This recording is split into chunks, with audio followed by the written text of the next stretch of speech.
Warangal police commissioner Sanpreet Singh పర్యవేక్షణలో 850 మంది పోలీసులతో బందోబస్తు చేపట్టారు. ట్రాఫిక్ అంతరాయం జరగకుండా 4 చోట్ల పార్కింగ్ ప్లేసెస్ ను ఏర్పాటు చేశారు. గత 3 రోజులు బాంబ్ డాగ్ స్క్వాడ్ తనిఖీలు చేస్తుండగా స్పెషల్ బ్రాంచ్ ఇంటెలిజెన్స్ వర్గాలు నిరంతరం నిఘా పెంచాయి. సీఎం రేవంత్ రెడ్డి ప్రసంగం వినేందుకు 50 నుంచి 70 వేల మంది వరకు తరలించేందుకు ఉమ్మడి జిల్లా కాంగ్రెస్ పార్టీ ప్రజాప్రతినిధులు ఏర్పాటు చేస్తున్నారు.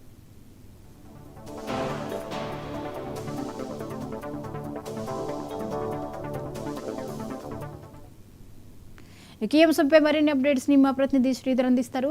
శ్రీధర్, ఈరోజు వరంగల్లో సీఎం రేవంత్ రెడ్డి పర్యటన వివరాలు ఎలా ఉన్నాయి?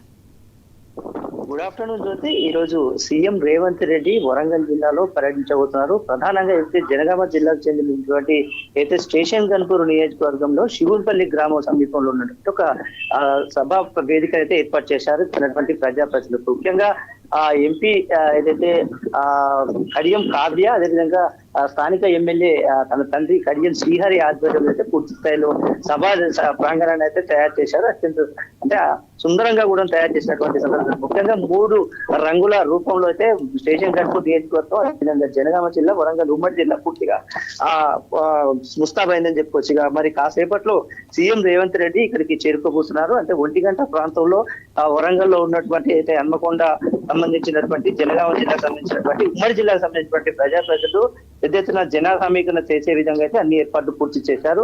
దాదాపుగా హైదరాబాద్ నుంచి బయలుదేరే ముందు సీఎం కు ఏదైతే వరంగల్ కు చేరుకున్న తర్వాత సీఎం కు హెలిప్యాడ్ ద్వారా నుంచి ఘనంగా స్వాగతం పలికేందుకైతే జిల్లా కలెక్టర్ తో పాటు అక్కడ ఉన్నటువంటి ప్రజాప్రతినిధులు పెద్ద ఎత్తున సిద్ధంగా తయారైనటువంటి సందర్భం ఉంటుంది.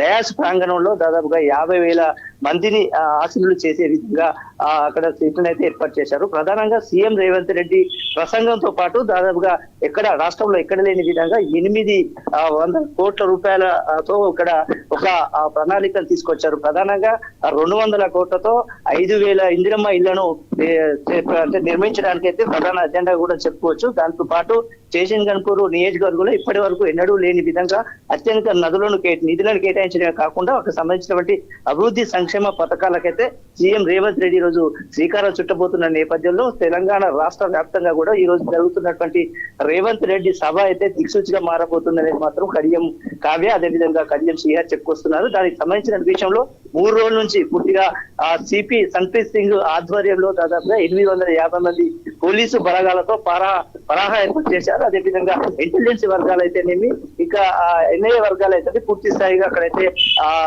ఆరా తీస్తున్నారు. ప్రధానంగా 3 రోజుల నుంచి జరుగుతున్నటువంటి ఈ పర్యవేక్షణ అయితే మరి కాసేపట్లో తెరలేకపోతుంది. అయితే సీఎం రేవంత్ రెడ్డి ప్రసంగంతో పాటు ఎలాంటి వరాలు ఇవ్వబోతున్నారు, ప్రతిపక్షాలకు కూడా దీనిగా సమాధానం చెప్పే అవకాశాలు ఎక్కువగా కనిపిస్తాయి. ఎందుకంటే ఉదయం నుంచి కూడా పెద్ద ఎత్తున బీఆర్ఎస్ సంబంధించినటువంటి పార్టీ శ్రేణులు కానీ, పార్టీ మాజీ ఎమ్మెల్యేలు కానీ, ప్రజాప్రతినిధులు కానీ పూర్తి స్థాయిలో సవాల్ విసిరే విధంగా ఏదైతే రేవంత్ రెడ్డిని అడ్డుకుంటాము అనే ఒక ప్రెస్ మీట్, ఒక వివరణ కూడా విడుదల చేసిన సందర్భం కాబట్టి దానిపైన పోలీసులు పూర్తిగా అలర్ట్ అయ్యారు. ఎక్కడికక్కడ ప్రజాప్రతినిధులు ఏదైతే బీఆర్ఎస్ కు సంబంధించిన ప్రజాప్రతినిధులను కానీ, మాజీ ఎమ్మెల్యేలను కానీ హౌస్ అరెస్ట్ చేసినటువంటి సందర్భం కూడా మనకు కనబడుతుంది. అయితే పూర్తిగా రేవంత్ రెడ్డి సభను సక్సెస్ చేసే విధంగా అయితే కాంగ్రెస్ పార్టీ శ్రేణులు అయితే ఒకవైపు ముందుకు సాగుతుంటే ఎట్లయినా అడ్డుకొని తీరుతామని చెప్పేసి బీఆర్ఎస్ పార్టీ వాళ్ళు అయితే సవాలు విసురుతున్నారు.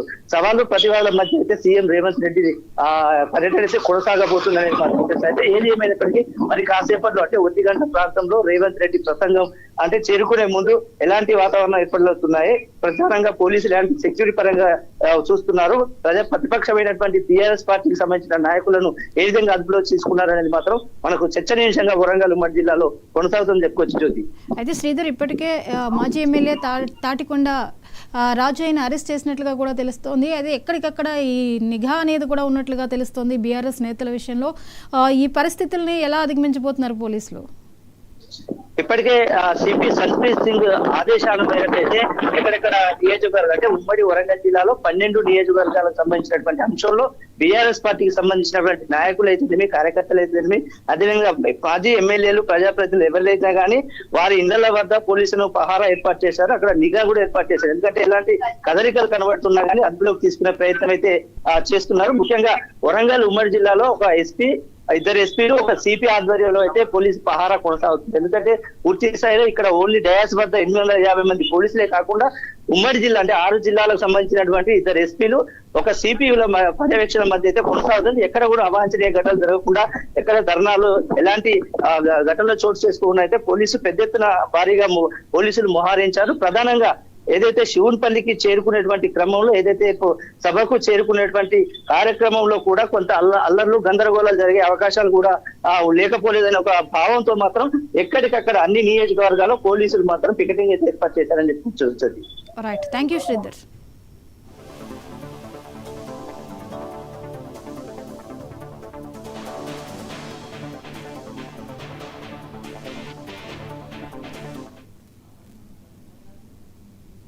జనగాం జిల్లా స్టేషన్ ఘన్పూర్లో సీఎం రేవంత్ రెడ్డి పర్యటన నేపథ్యంలో బీఆర్ఎస్ నేతలను ముందస్తు అరెస్టులు చేస్తున్నారు పోలీసులు. మాజీ MLA Thatikonda Rajaiah house arrest చేశారు. ఘన్పూర్ రఘునాథ్పల్లి